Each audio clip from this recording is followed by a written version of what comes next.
Hi, this is Srinivasa Tirunagari. In the last class, we discussed about creating an index.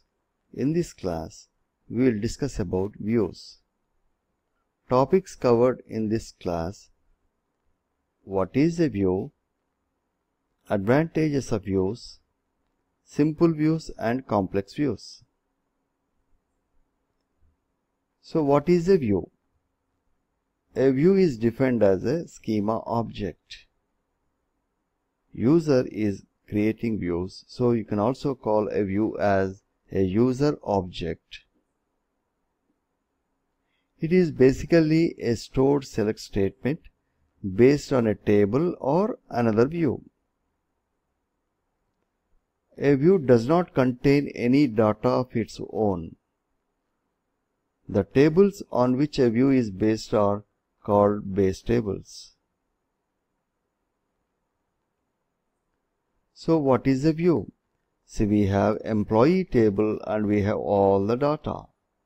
From the entire data, I want to see or I want to view a portion of the data.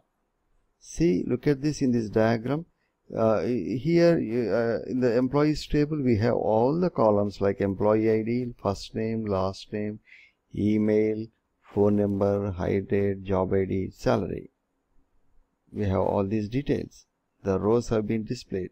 Out of all these records, I just want to view or get employee ID, first name, last name and salary. So I will pick up from that base table, I will pick up this data. So basically I write a query like select employee ID, first name, last name, salary from employees table.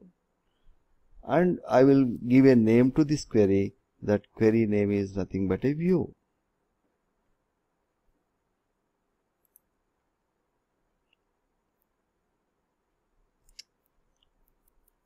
Advantages of views. View restrict access to the data because they display selected columns from the table. So you can restrict the access by the user. So for that you create a view and give permission to view that data only. Views can be used to make simple queries to retrieve the result of complicated queries. Views provide independence for ad hoc users and application program. One view can be used to retrieve data from several tables. So these are some of the advantages of creating a view, and we can use views in this way. Advantages of views. Suppose you have a select statement. So you can restrict the data access. That is one advantage. And to make complex queries easy, that is another advantage. To represent different views of the same data, that is also another advantage. And you can provide data independence. So these are all advantages of views.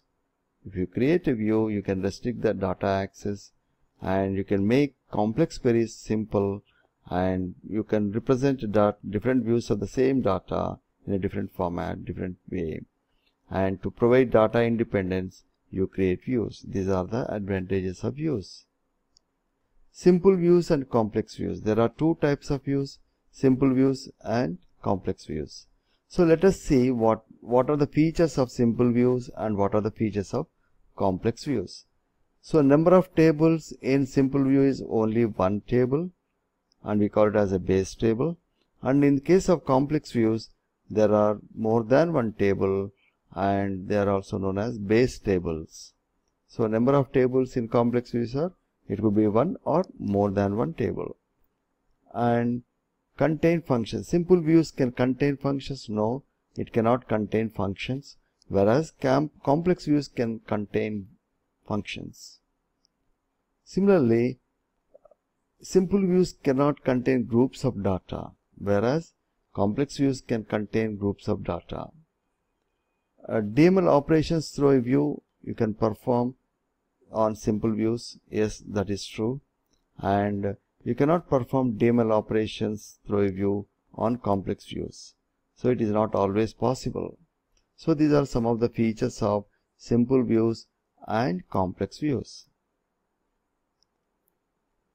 A simple view is one that derives data from only one table, contains no functions or groups of data, and it usually performs DML operations through a view. In case of a complex view, it is one that derives data from many tables, contains functions and groups of data, and does not always load DML operations through a view. Thank you. So this is introduction of views.